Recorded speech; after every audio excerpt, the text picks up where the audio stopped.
अस्सलाम वालेकुम। देसी फूड फॉर फैमिली। उम्मीद है आप सब खैरियत से होंगे। जहाँ भी रहें खुश रहें, आबाद रहें। अल्लाह आपके रिज़्क़ में बरकत दे, आपकी हर मुश्किल में आसानी अता फ़रमाए, आमीन।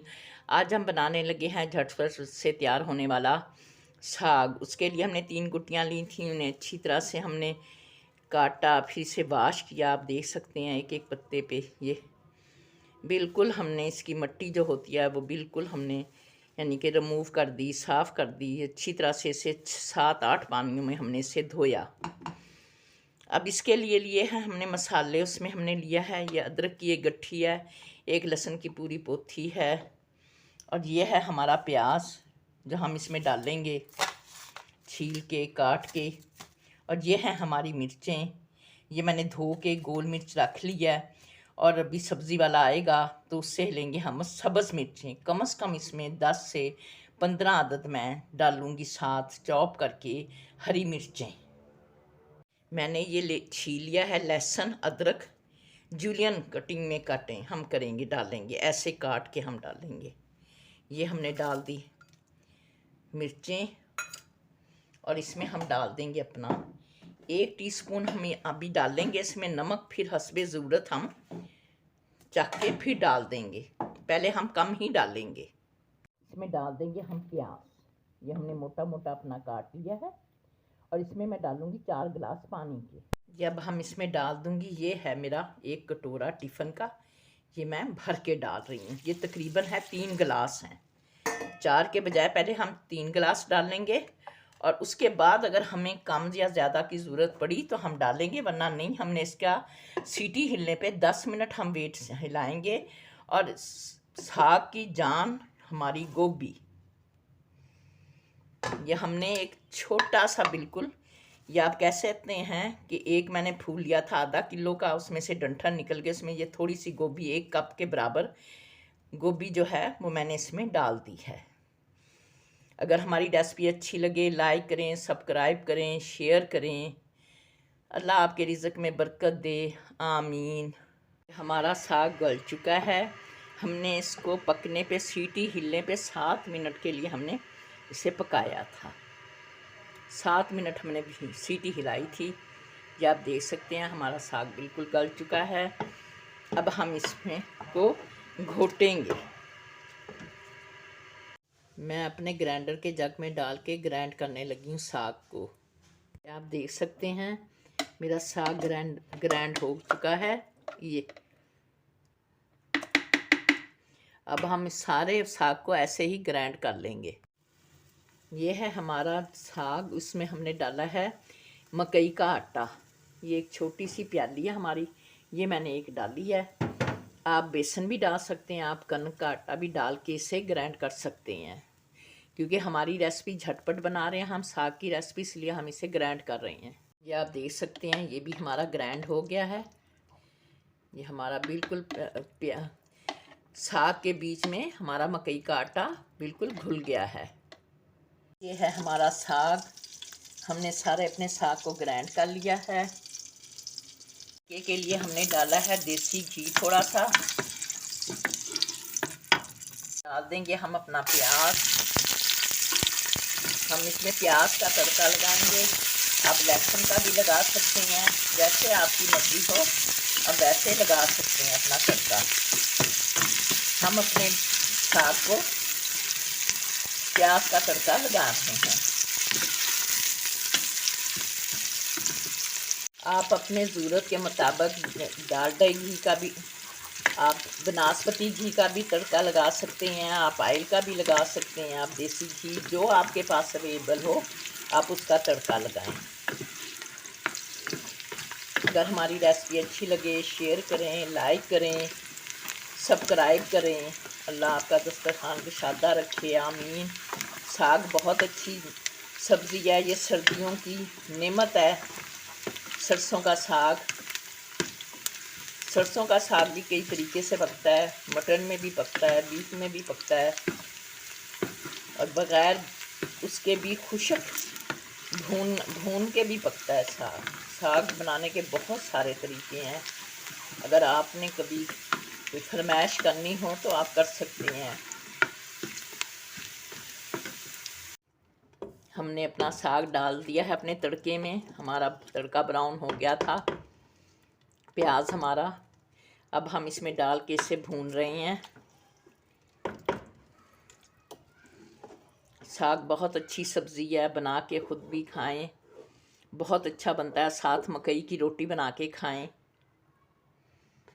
हमारा साग बनकर तैयार है, तड़का लग चुका है।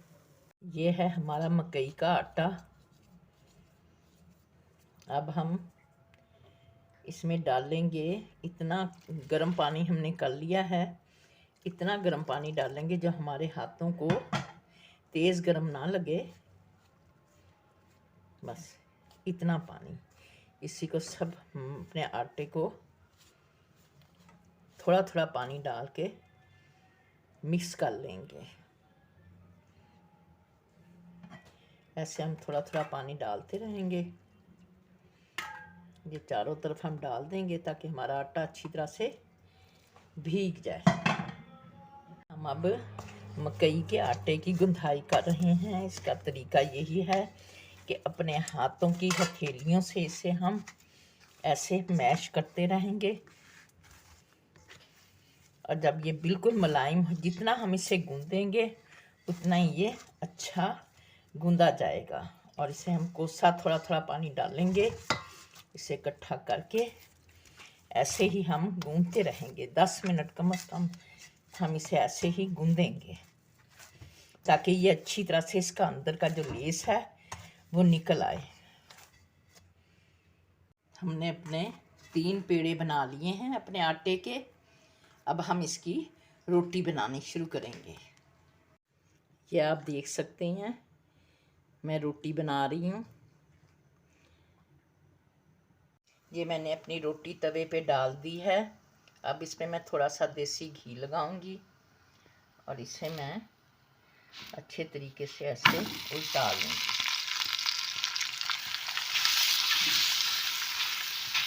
बस आटे की अच्छी तरह से गुंदाई होनी चाहिए, मकई के आटे की, तो आपकी रोटी भी अच्छी बनती है।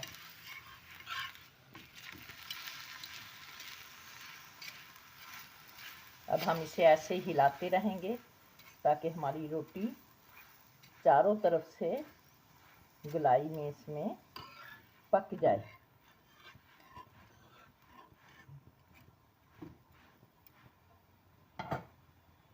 हम अपनी रोटी को उल्टा पलटा के बना रहे हैं ताकि हमारी रोटी कहीं से जले ना, ज़्यादा ना कच्ची रहे ना जले,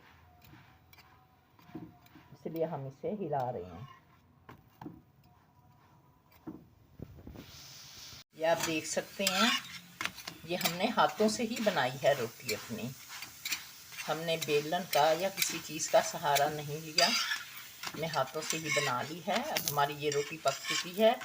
अब हम दूसरी रोटियां भी ऐसे ही पका लेंगे। हमने अपनी दूसरी रोटी भी डाल दी है पका के, अपने हाथों से पका के। इस पे भी हम घी लगा देंगे देसी अपना, और इसे भी हम ऐसे पलटा लेंगे। अगर टूट जाए तो ये आसानी से जुड़ भी जाती है। हम चिमटे का सहारा ले लेंगे।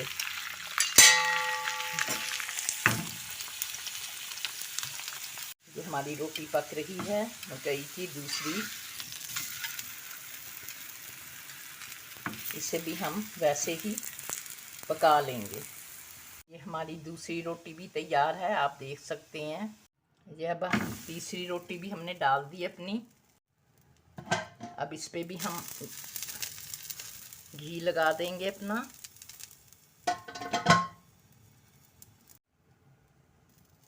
अब इसे भी हम पलटाएंगे। हमारी रोटी पक रही है तीसरी मकई की, ये आप देख सकते हैं।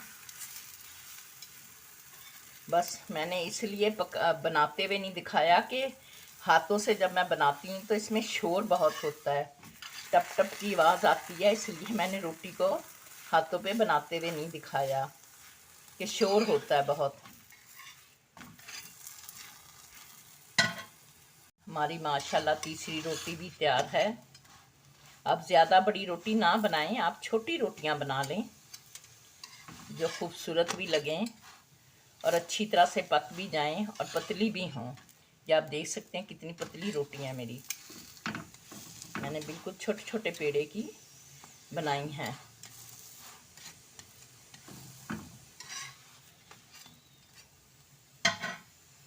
ये हमारा साग और ये हमारी मकई की रोटियां, ये आप देख सकते हैं गरम गरम हमारी मकई की रोटियां बनकर तैयार हैं।